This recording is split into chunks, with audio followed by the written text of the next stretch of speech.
Llevamos unas cuantas semanas hablando sobre este tema. Humanos espirituales. Ese es el resumen del título de esta serie. Oye, y hemos estado aprendiendo que las cosas más espirituales usualmente son las cosas más simples. Que Jesús no quiere eliminar nuestra humanidad, sino restaurarla, elevarla a su máxima expresión. Y hoy tengo que compartir con ustedes un mensaje que se titula Una cultura de esperanza, paciencia y oración. Y vamos a ser pacientes con aquellos que todavía no tienen silla. Queremos que se sienten bien, que tengan un espacio, que si no es necesario, ¿verdad? Sabemos que hay algunos en el overflow, hay arriba, y hoy hay 11 o de 11 a 15 personas de este campus sirviendo en el campus norte. Qué lindo ese viaje misionero que hacen. Si ustedes no han tenido la oportunidad nunca, háblenle a su pastor de campus, a sus líderes y díganle, oye, yo quiero un domingo servir, quiero tener esa experiencia. No se van a arrepentir. Les traigo saludos del campus oeste. Esta mañana estuve predicando allá y veo una iglesia en crecimiento. Y el trabajo que están haciendo allá los pastores de campus, Yasmanis y Cristel, es increíble. Y lo que está sucediendo en Arecibo, y le llamamos los misioneros porque es el último campus, están levantando de cero. Ricky y Meki están haciendo una labor importantísima. Para nosotros, para Cristina y para mí, es un honor liderar entre tantos líderes. Y todos aquellos que quizás no ven aquí al frente, pero que son parte de lo que hacemos cada domingo. Los que hoy están sirviendo sus hijos y mis hijos. Bueno, ya los míos están aquí porque están grandes, pero estuvieron ahí hasta hace algún tiempo, Marazul Kids. Los que sirven el café, yo digo que aquí hasta el que pone el pan, el que pone la mantequilla en el pan está ungido para hacer eso. Nosotros hacemos una entrevista y cómo Dios te habló que tú ibas a poner la mantequilla, tú sabes, cuál es la forma. Y sí, la Nutella, ese es nivel 2, tú sabes, nivel 2 de unción es Nutella. Esas palabras, para aquellos que nos visitan, usé vocabulario, ¿verdad? Ahí bien tradicional, para hablar de unción, ¿sabes? Eres separado para hacer eso, fuiste llamado por Dios. Hola. Que de momento lo vi así tan. Bueno, ya estamos listos para escuchar. Queremos escuchar la palabra del Señor. Señor, habla a nuestro corazón. Habla a nuestro corazón. Permite que no salgamos de aquí de la misma forma en la que llegamos, porque tu palabra nos da forma. Tu Espíritu Santo, Señor, está aquí hablando nuestras vidas. Y desde estas canciones y desde que llegamos, Señor, tú has querido hablarnos. Que no se vaya nadie de este lugar sin escuchar tu voz. En el nombre de Jesús. Amén. Pues hemos estado leyendo en Romanos capítulo 12. Hemos estado leyendo en los versos del 9 hasta el 21 varias exhortaciones que hace Pablo, quien es el escritor de esta carta. Y hemos estado para atrás y para adelante en este asunto. Hemos leído algunos versículos del principio, unos del final. Y hoy yo quisiera leer uno que estaba en el medio, que nunca hablamos en el transcurso de esta serie, pero que era para hoy. Voy a comenzar en Romanos 12, 9 y continuamos hasta el 12, que es donde queremos aterrizar. El amor debe ser sincero. Aborrezcan el mal, aférrense al bien. Ámense los unos a los otros con amor fraternal, respetándose y honrándose mutuamente. Nunca dejen de ser diligentes, antes bien sirvan al Señor con el fervor que da el Espíritu.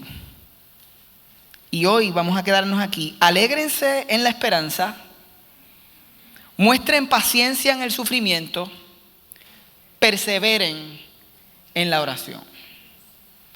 Alégrense en la esperanza. ¿Qué esperanza? Hay versos que, dependiendo en qué temporada de tu vida tú los leas, van a tener un significado diferente.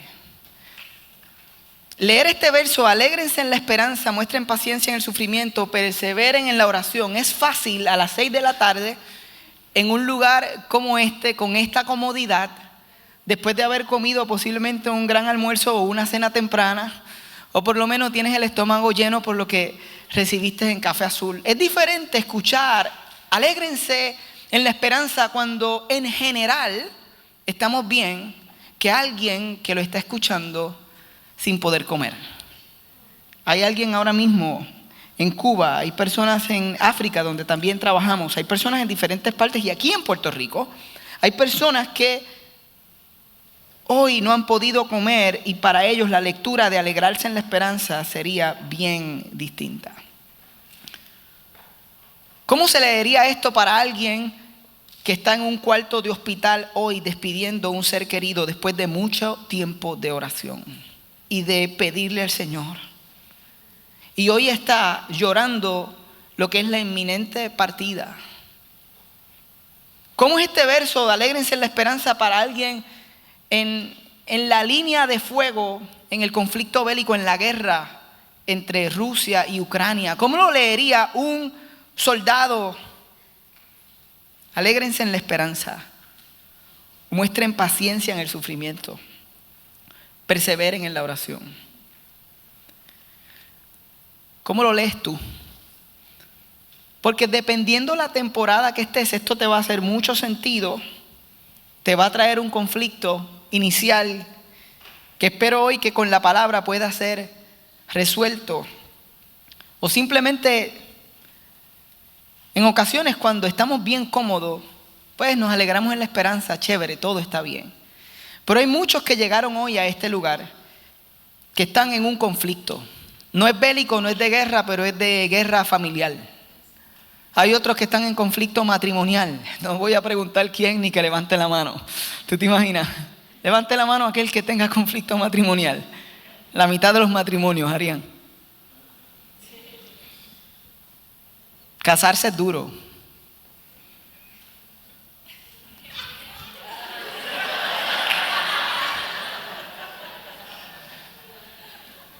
Hay alguien que llegó hoy y su conflicto tiene que ver con su propósito. Hay alguien que tiene conflicto hoy por las decisiones que ha tomado en su vida y cómo esas decisiones han tenido consecuencias y se siente hoy de una forma en la que no cree verdaderamente que Dios esté cerca.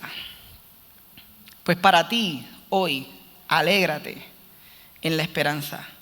Yo quiero decirles cuando esto tomó un tono real en nuestras vidas. Cuando nosotros lanzamos Mar Azul, apenas 1 año y 4 meses, más o menos del lanzamiento de Mar Azul, era temprano en nuestra historia. Nos habíamos sacrificado muchísimo. Ese primer año que tú lanzas algo, te sacrificas con todo. Yo quiero decirles que nuestra familia, cuando lanzamos Mar Azul, Sofía estaba en la barriga de Cristina y nosotros íbamos a Villa Campestre sin aire por la mañana en la parte de atrás de Villa Campestre en aquellos bleachers y montábamos con todo el equipo porque éramos 14, los 14 hacíamos todo. Nosotros éramos Café Azul, nosotros éramos el puerto interior, el puerto exterior, cantábamos, recogíamos la ofrenda, predicábamos, todo lo hacíamos nosotros 14, no había nadie más. Poníamos las almohadas que teníamos que poner en aquel bleacher, nos esforzamos, nos dimos por el Señor. Y al 1 año y 4 meses de la vida de Sofía, ella se enferma con un virus de respiración, se llamaba RSV, ¿correcto? Sincitial, algo así. Empezó a perder rápidamente la normalidad en su cuerpo, la capacidad de respirar, la oxigenación, todo el proceso de lo que ese virus causó. Fuimos a emergencia. Esa semana íbamos a bautizar por primera vez personas que terminaban PDP, punto de partida, el primer punto de partida en la historia de Mar Azul. Nosotros queríamos estar ahí, pero esa es la semana que Sofi cae en emergencia y estamos esperando que iba a estar aquí 1 o 2 días, pero automáticamente no, porque en ese virus pues te ponían aparte una historia. Pero Sophie continúa empeorando. En lugar de mejorar cada vez, y los médicos no se podían explicar exactamente lo que estaba pasando, correcto, pero explíquenos qué está sucediendo. No sabíamos qué estaba sucediendo. Nos dijeron no está respondiendo bien, tenía inflamación de unas cosas, Sofía, no voy a decir todas las cosas que tenías inflamadas.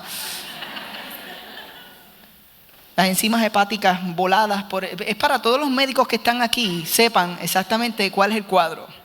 Y los que no, sepan que como papás estábamos dependiendo del Señor, porque vemos que cada día que pasa se empeora. Y finalmente recibo la llamada, yo estaba en el carro, recibo la llamada de Cristina: John, van a mover a Sofía para intensivo. Y ella pasa a intensivo y estuvimos varios días en intensivo sin ver ninguna mejoría. Ella iba cada vez empeorando al punto de que ya no respondía ni cuando le iban a sacar sangre. Cuando hay una persona que ya no responde y la apoyan y no la encontraban. Yo recuerdo un día que yo estaba ahí con Sophie como papá y le están buscando venas en el cuello porque no la encontraban. Y tú sabes, cuando te meten 2, 3 venas, te hacen así, no encuentran, y yo llorando ahí, Señor. Pero a la misma vez que estábamos en esa desesperación, yo tengo que decirles a ustedes que fue uno de los momentos donde más cerca conocimos a Dios. Nosotros sentíamos que Dios estaba cerca. Era una dicotomía, una cosa bien rara, porque tú estás bien preocupado y estás bien triste, pero a la misma vez teníamos una esperanza que no era normal. Y de esa es la esperanza que está hablando Pablo cuando él dice: alégrense en la esperanza. Ya vamos a ver de qué él está hablando, porque este es el capítulo 12. Él lleva 11 capítulos hablando acerca de cuál es esa esperanza que luego él menciona tan sencillamente. 11 capítulos. Pero ahí estábamos nosotros, y en ese proceso de orar y de pedir y de llorar había una esperanza que era por encima de la situación que estábamos viviendo. Y verla, posiblemente algunos de ustedes la han vivido y la han pasado. Han estado en una situación en la que sus circunstancias son desesperanzadoras, pero ustedes están llenos de esperanza. Y eso es algo que sucede, y Pablo está hablando de esa esperanza. ¿Y de dónde viene? Aquí va.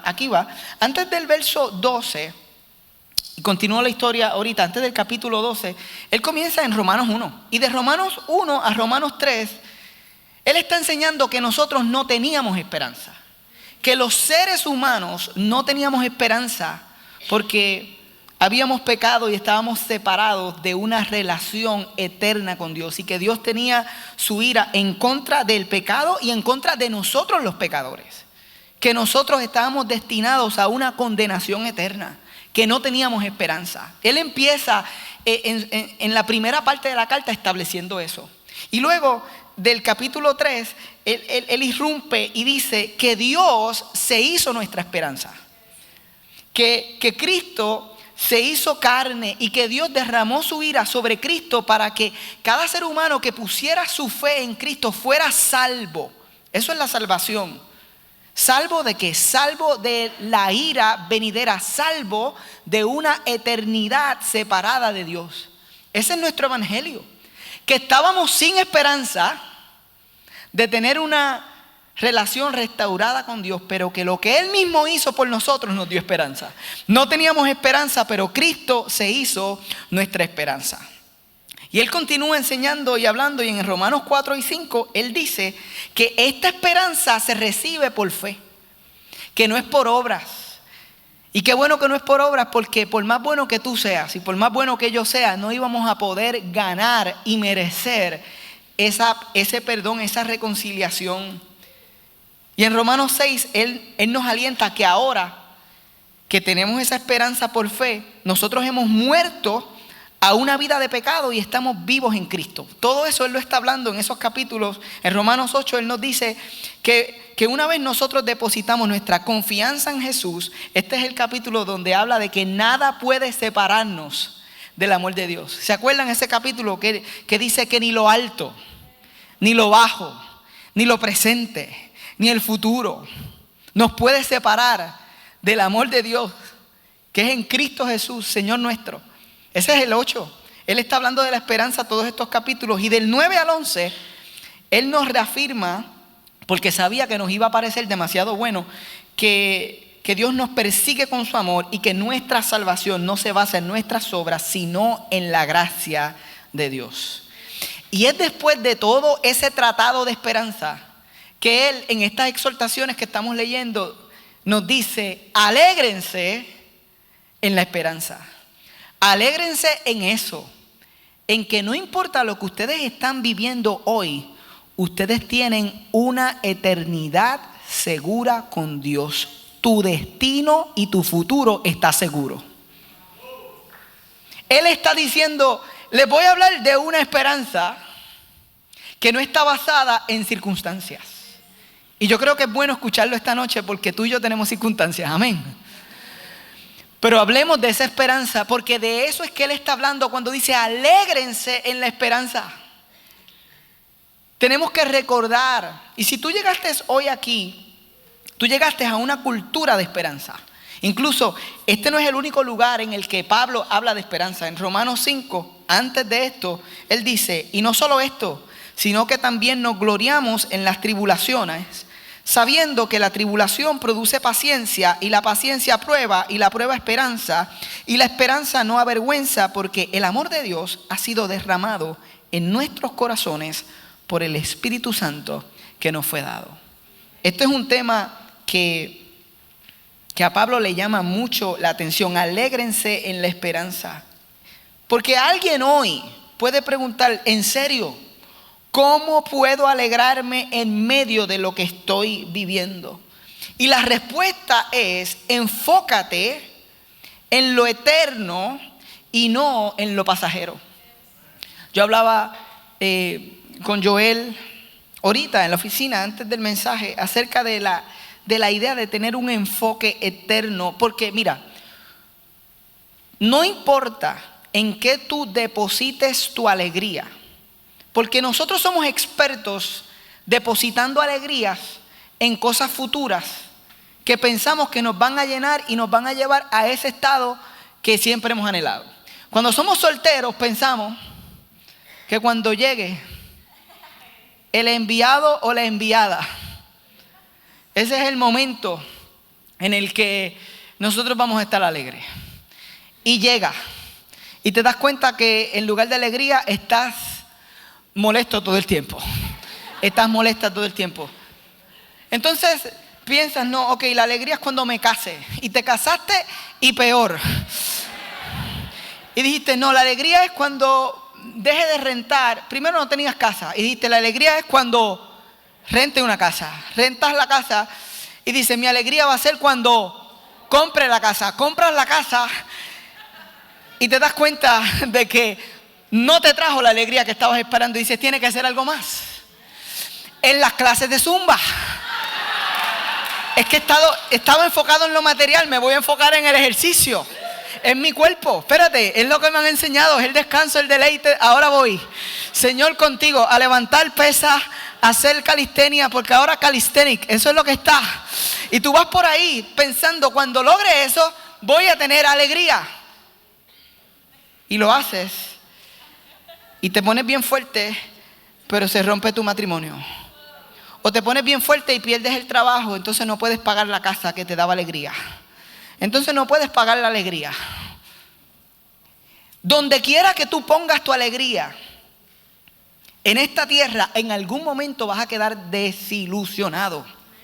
Escúchame, no importa si tú te llamas Juan Rodríguez Pepín o te llamas Jeff Bezos. Si tú pasas por un divorcio, no importa cuánto dinero tú tengas, ni cuánta riqueza material tú tengas, tu humanidad va a pasar por una tormenta y por un dolor, y tú te vas a dar cuenta de qué es lo verdaderamente importante. Y no importa cuánto dinero tengas, el día que recibas una llamada y te digan que tu hijo es tan intensivo, o que tu diagnóstico se tiene que dialogar porque salió algo y ahora mismo te está esperando el doctor, ese día tus prioridades cambian, te das cuenta dónde he puesto mi esperanza. Pablo dice: alégrense en la esperanza de lo que Dios ganó para ustedes en Cristo Jesús y lo que ustedes recibieron, porque quiere decir que aunque tú hayas perdido casa, aunque tú hayas perdido esposo, esposa, aunque hayas perdido en la tierra, aunque hayas tenido crisis, aunque tus decisiones te hayan dejado en la bancarrota, no siempre va a ser así. Hay un futuro que no tiene que ver con el hoy directamente, tiene que ver con el hoy, pero se extiende de hoy hacia el mañana. Yo le digo a Cristina siempre, es que todo está conectado, es que tenemos que tener una mirada, una forma de ver la vida que esté conectada a la eternidad, porque si no te vas a frustrar todo el tiempo. Te vas a frustrar con tus hijos, te vas a frustrar con todo, porque en esta vida tendremos aflicción, amén. Pero él habló que él había vencido esta vida. Pero se nos olvida, nosotros somos creyentes, pero somos creyentes de la hora. No creyentes de la esperanza. No creyentes del futuro. Y algunos se confunden con un evangelio que promete, ven a Jesús para que todo te salga bien. Dios te va a bendecir, te va a bendecir, te va a bendecir. Dios quiere prosperarte, Dios quiere levantarte, Dios quiere bendecirte. Tu negocio va a ser exitoso y vas a estar por ahí. Tu negocio va a ser exitoso, Dios va a bendecir tus manos, tu trabajo va a ser lo mejor. Y hay un evangelio que se predica y que a las emociones humanas le gusta. Porque yo te voy a decir una cosa, yo te digo 10 veces más que Dios te va a bendecir y tú lo escuchas diferente a la primera vez. Como que empiezas a... sí, Dios me va a bendecir. A la quinta, la vez 18, la bendición ya va a estar sobre ti. Dios quiere bendecirte, Dios va a bendecirte, Dios va a multiplicarte, Dios te va a dar. Abre las manos y recibe lo que Dios tiene para ti. Eso es tremendo para cualquiera. Hay gente, es más, yo lo estoy diciendo de broma y hay algunos no, pero yo lo recibo. Pero yo lo recibo como quiera, porque yo vine a buscarlo. Y lo que yo vine a buscar es lo que me voy a llevar. Y ese es un evangelio que hemos escuchado y que se predica. Y miren, yo quiero que Dios me sane. Yo quiero que Dios me bendiga. Tú quieres que Dios te sane. Y tú quieres que Dios te sane ahora. Pero Él no siempre lo hace como yo quiero y no siempre lo hace como tú quieras. Y si ese fuera el evangelio que Él predicó, no sé entonces qué pensarían los 11 discípulos que quedaron después de que Judas traiciona a Jesús. Quedan 11. De esos 11, por la historia de la iglesia, conocemos que 10 murieron como mártires. 10. Y uno murió viejo, solo y quemado en una isla, abandonado. ¿Cómo le decimos a esos 11 discípulos? Dios quiere bendecirte. Dios quiere bendecirte, bendecirte, bendecirte. Ve a un discípulo de los primeros y díselo. Díselo de frente, dile, Dios quiere bendecirte, Dios quiere sanarte, Dios quiere multiplicarte. Te van a decir, ¿qué evangelio tú conoces? ¿Cuál es tu esperanza? Ellos tenían una esperanza distinta porque la noche, antes de Jesús ser arrestado, en Juan 14, Él les dice a esos 11, les dice, hey, no se angustien. Vamos a leerlo ahí, Juan 14, no se angustien. Confíen en Dios y confíen también en mí. En el hogar de mi Padre hay muchas viviendas.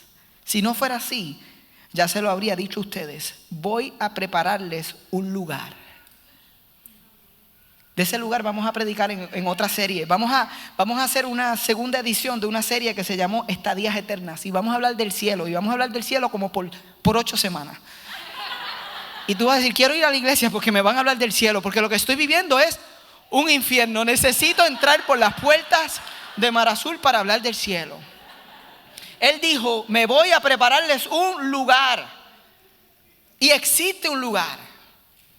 Y si me voy y se los preparo, vendré para llevármelos conmigo. Así ustedes estarán donde yo esté. Lo que ellos están pensando cuando entregan su vida por Cristo como mártires es, Él me preparó un lugar. Enfocados en lo eterno. No hay forma de tener alegría si tú no tienes una perspectiva eterna de la vida. Si tú eres un creyente con una perspectiva solo de la hora, te estás perdiendo de la amplitud del mensaje de Cristo. Tienes que vivir aquí y ahora con una clara perspectiva eterna. Porque tú fuiste creado para encontrar plenitud en una persona, en Jesús, y en un lugar, el cielo.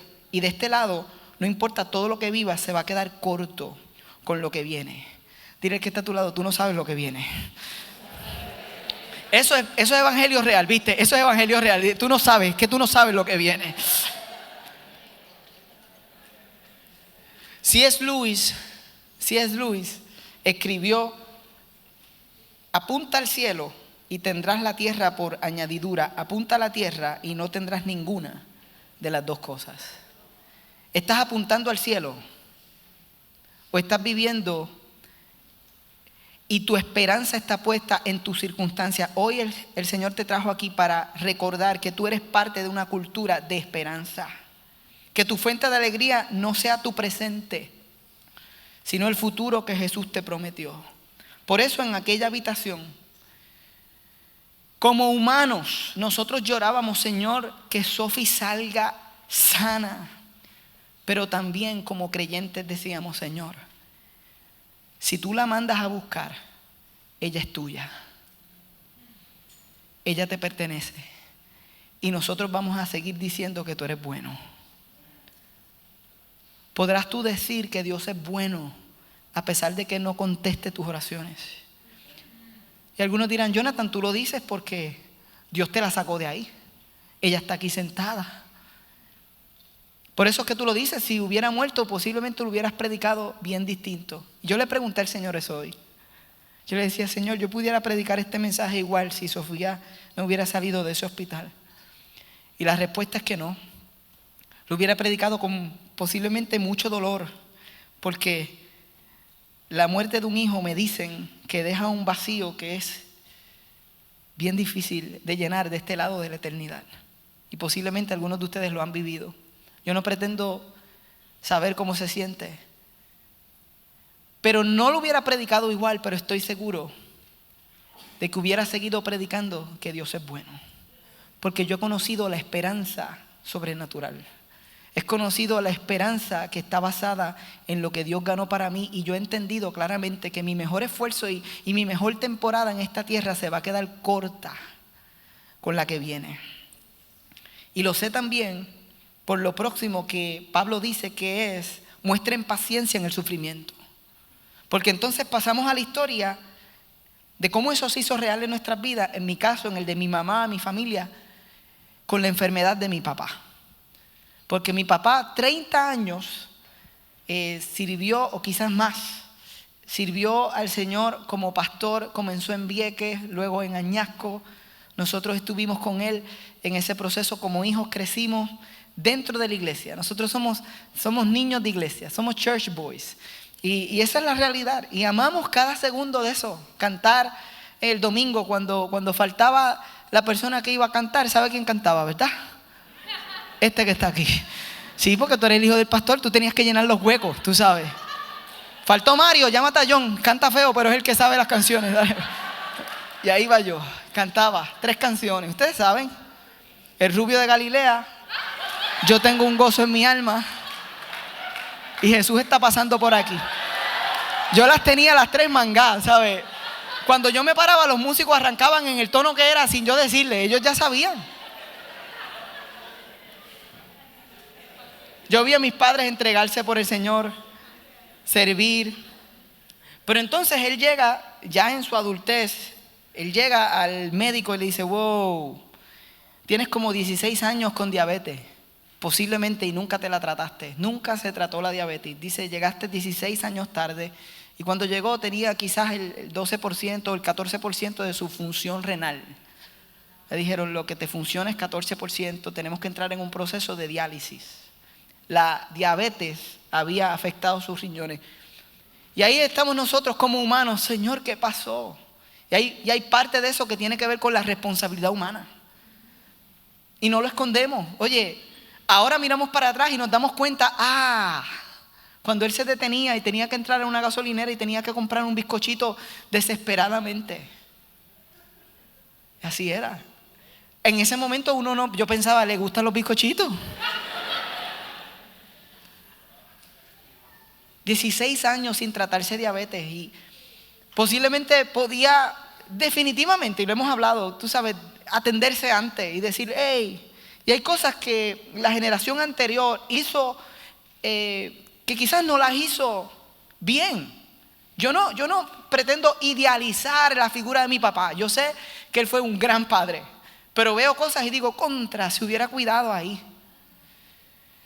Porque quizás lo tuviera ahora conmigo.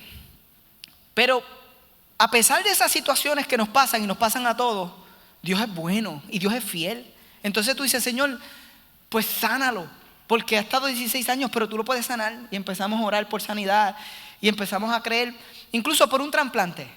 Nos metimos en la lista de trasplantes, hicimos, ¿cuántos se recuerdan de aquel show de comedia que hicimos para levantar fondos para el trasplante? ¿Algunos de ustedes fueron a ese show? Gracias por el apoyo, ustedes fueron maravillosos. Los que no importa, Dios los sigue amando.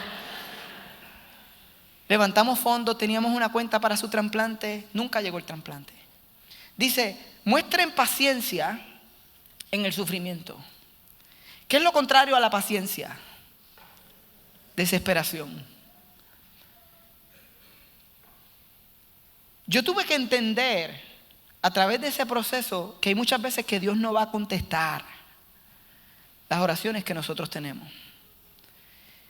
Y en el proceso yo lo vi sufrir, y yo estoy seguro que mis hermanos también. Yo viajé con él y yo me di cuenta de su calidad de vida. Pero algo que me di cuenta es que él tenía paciencia en el sufrimiento. ¿En qué sentido? Que no tenía quejabanza en el proceso. Yo he hablado esto con mi hermano y creo que con mi hermana, creo que ella diría exactamente lo mismo. Nosotros no lo escuchamos quejarse en el sentido de decir, Dios, pero después de tantos años, nunca. Yo te sirvo y mira, nunca. Incluso, en realidad él tenía una buena actitud. En realidad él era un gran tipo, él era un gran papá, honestamente. Cuando le bajaba el azúcar era un poquito raro. O cuando le subía el azúcar, peor. Un día me llamó 16 veces, ¿ok? 16 veces.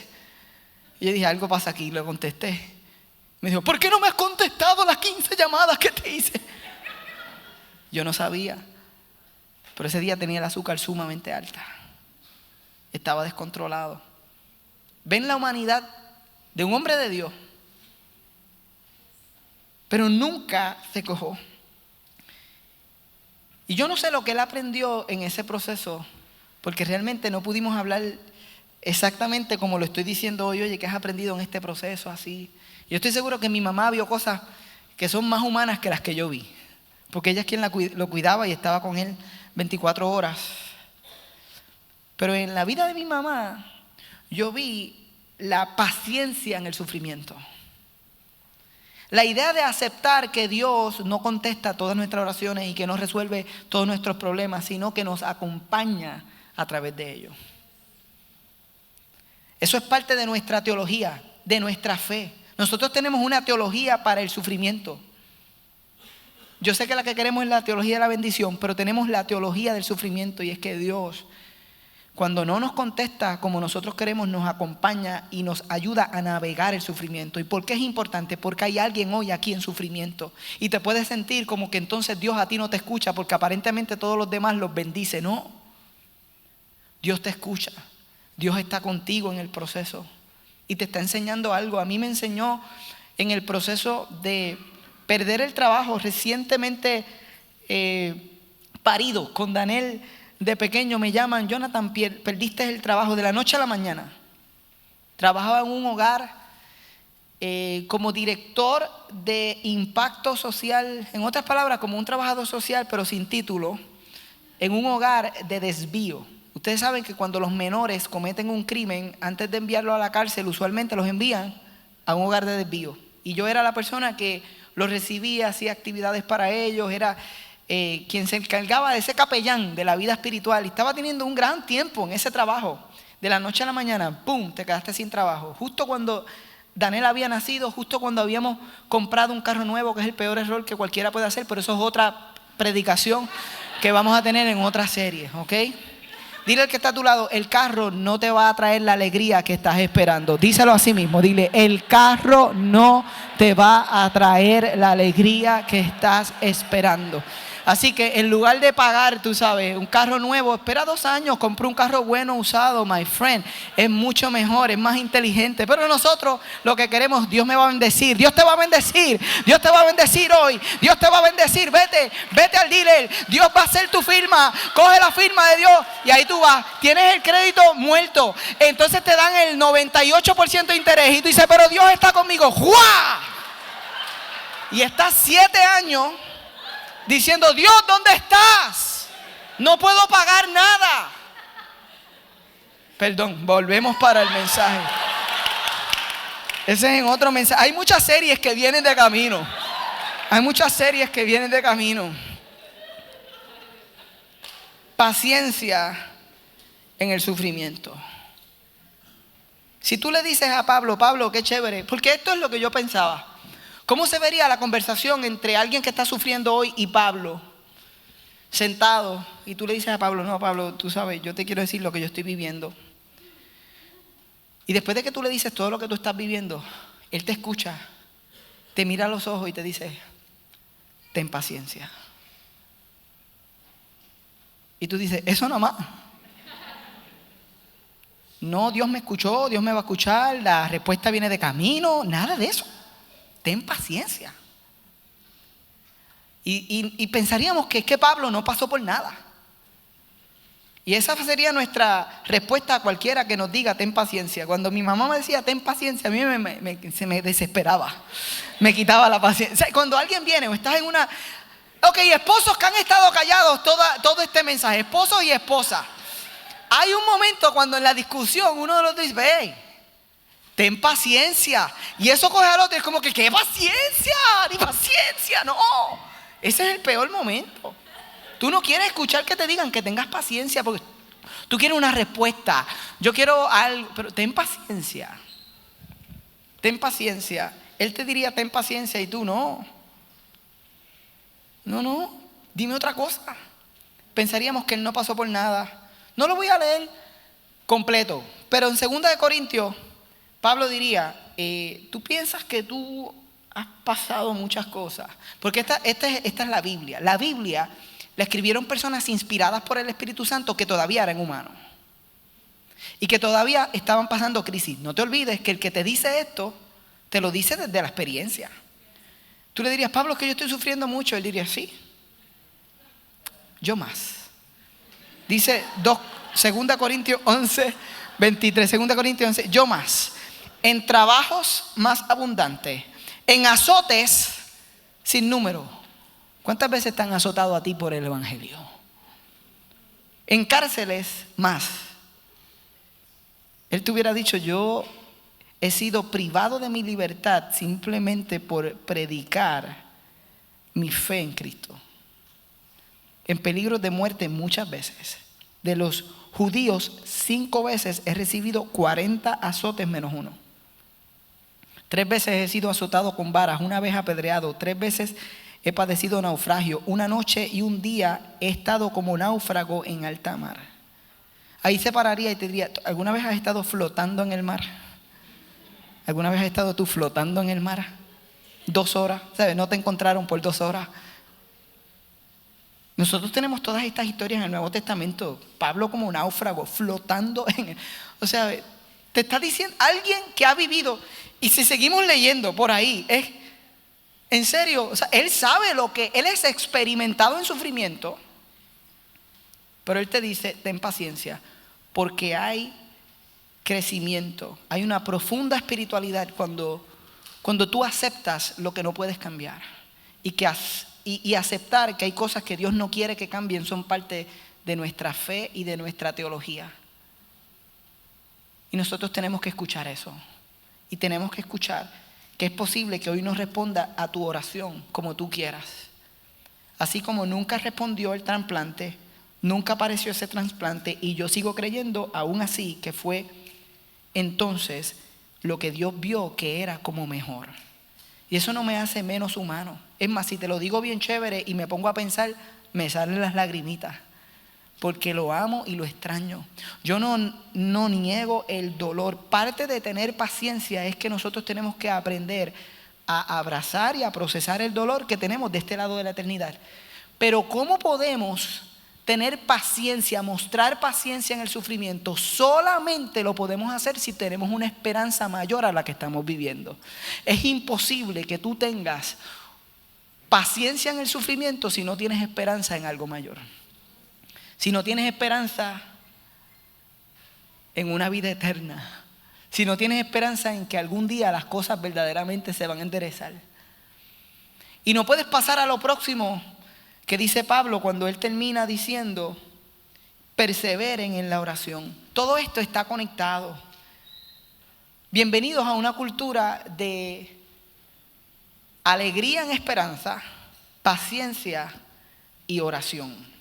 Es aquí donde cerramos este mensaje, porque nuestra capacidad, miren, de alegrarnos en la esperanza y nuestra capacidad de ser pacientes en el sufrimiento dependen del grado en el que seamos constantes en la oración. Y cuando yo pensaba en eso y pensaba en estas historias que he compartido con ustedes,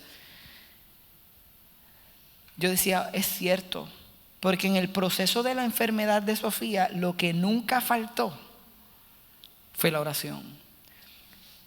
Sé constante en la oración, persevera en la oración, sé fiel en la oración.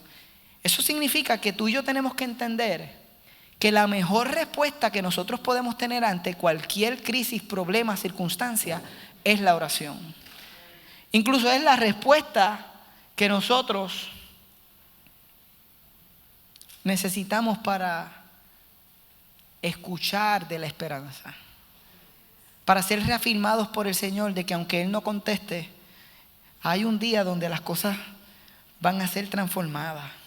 Nosotros no nos damos cuenta porque estamos con salud, estamos caminando, estamos bien, pero busca a las personas aquí que están viviendo un proceso de salud. Esos tienen la perspectiva eterna bien clarita y esos piensan bien diferente a la mayoría de nosotros. Esta semana hablábamos y orábamos con algunos de este campus que hoy están enfrentando diagnósticos difíciles. Y antes de este mensaje yo oraba con ellos y decía, hey, vamos a alegrarnos en la esperanza. Porque parte de nuestro trabajo es decirle a las personas, aún aquellos que Dios nos sana, porque ya quisiéramos todos tener la historia de Carlito, que estuvo muerto y que Dios lo resucitó y que su papá lo contara y él lo contara, pero no todos tenemos esa historia. Entonces, ¿qué fue lo que tuvo presente en esa historia y que puede estar presente en la tuya y que te va a llenar de esperanza? Que seas constante, dedicado a la oración. ¿Sabes lo que nunca nos faltó en el proceso de lo del trasplante? La oración, todo el tiempo. Siempre oramos. Entonces, esto es lo interesante de nuestra teología. Nosotros te decimos la verdad. No siempre Dios te va a contestar como tú quieres, pero tú tienes que orar hasta el final. Tú no te puedes ir del partido quedando 3 minutos en el reloj porque piensas que has perdido todo el juego. Sí, porque así son los fanáticos de Bayamón. No. Yo quería decir los de Carolina. Espérate, estoy en Guaynabo, no sé qué hacer ahora mismo. Pero ustedes saben lo que yo estoy hablando. Estoy hablando de que hay momentos donde los juegos, en el último quarter, cuando los fanáticos sienten que queda muy poco tiempo y que han estado perdiendo y que es imposible, porque esto es lo que piensan, es imposible que mi equipo gane. ¿Qué hacen? Se van. El Señor ponía en mi corazón, y cuando Pablo dice, perseveren en la oración, es no abandones el juego antes de tiempo. Porque es lo único que te va a mantener lleno de esperanza hasta el final. Y lo que te va a dar perspectiva eterna. Así que no importa lo que tú estés pasando hoy, cuán lejos tú pienses que esté esa persona, cuán perdido tú pienses que esté la causa, cuán profundo sea el diagnóstico, no importa. Tú, de este lado de la eternidad, tienes una respuesta segura y es la oración. Y tú mantente orando hasta el último momento. porque la oración lo cambia todo. ¿Y qué decimos cuando decimos lo cambia todo? Bueno, tendríamos que expandirlo en varias cosas. O Dios te responde que sí y cambia algo afuera y cambia algo adentro. Dios te responde que no, nada cambia afuera, pero algo cambió adentro. Siempre la oración es extraordinaria. Te veo y recuerdo los momentos que oramos y te tenemos hoy con nosotros. Hemos dicho tantas veces, pero hay algunos que no tenemos aquí, que Dios no nos los permitió tener más, pero un día los vamos a ver. Tú sabes que yo creo que cuando los veamos no los vemos igual, los vamos a ver como son cuerpos glorificados. Eso es otro mensaje, my friend, pero yo lo voy a ver. Diana, lo vamos a ver y va a estar nuevecito, va a estar nuevo, va a estar limpio, va a estar... Yo no sé cómo son los cuerpos glorificados. Yo sé que yo lo voy a ver y voy a decir, yo no sé cómo voy a conocer qué es Él. Yo no sé cómo tú lo vas a conocer. La Biblia no dice ese detalle, pero a mí me encanta imaginarme que va a ser en su mejor momento. O sea que si yo muero, así que me van a ver en el cielo, ¿sabes? Eso estuvo tan mal en un momento de llamado. Eso estuvo tan mal.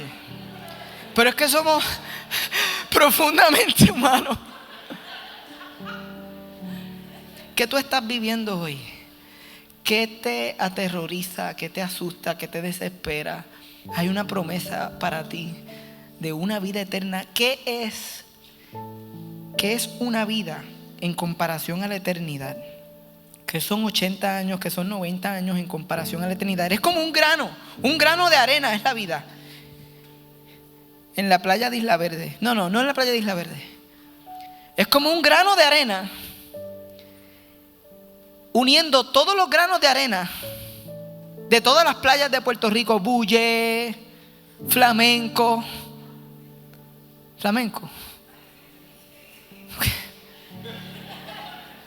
No es un grano de arena en todas las playas de Puerto Rico, es uniendo todas las playas jamás pensadas, vistas y conocidas del planeta. Y aún así, si contaran cada uno de esos granos, tendría final y no sería infinito. La vida que nosotros tenemos de este lado de la eternidad es el prefacio, no es el libro. Es la entrada, es tan pequeña, es tan pasajera.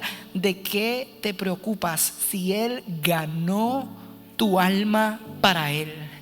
Él te va a restaurar. Un día no habrá más llanto, no habrá más desesperación.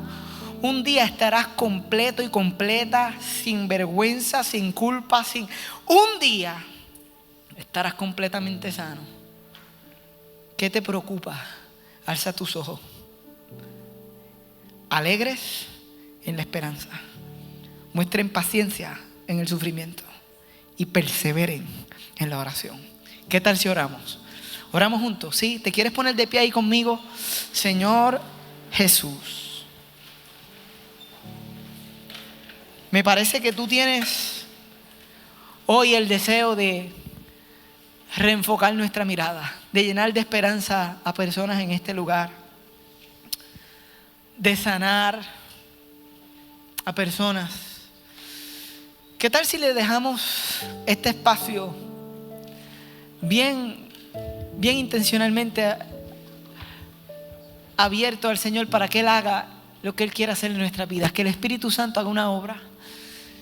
Este llamado tiene varias partes. La primera es para alguien que llegó desesperado, pero que no tiene que salir igual. Que tú puedes poner tu esperanza en lo que Jesús hizo por ti. Y puedes dejar que ese conocimiento te llene. Mi segundo llamado es para alguien que posiblemente no ha tomado nunca la decisión. No estoy hablando con alguien que lo ha hecho. Si tú lo hiciste, confía, cree que esa obra se está dando en tu vida. Pero estoy hablando posiblemente con alguien que llegó hoy aquí desesperanzado y escuchaste que aunque tú no tenías esperanza, Él se entregó por ti para que tú tuvieras esperanza. Y hoy tú quieres entregar tu vida a Él, y también este llamado es para ti. Sobre todo este llamado es para salir de aquí llenos de esa perspectiva. Señor, te doy las gracias por tu palabra y te pido que tu Espíritu Santo llene nuestro corazón, nuestra alma, y si tenemos que responder, podamos responder, porque somos una cultura de alegría. Somos una cultura de paciencia y somos una cultura de perseverancia en oración. Voy a añadir un tercer grupo a ese llamado: aquellos que saben que Dios no les va a contestar hoy porque les ha dicho que todavía tienes que estar más tiempo ahí, y tú sabes que la respuesta es que todavía te toca estar donde estás y vivir lo que estás viviendo. Pues entonces para ti es: Señor, ayúdame a sobrellevar esto, ayúdame a navegar este sufrimiento. Si ese eres tú, dile a Jesús, lo mejor que puedes hacer es decirle: ayúdame, Jesús, ayúdame. Gracias, Señor. ¿Qué tal si cantamos?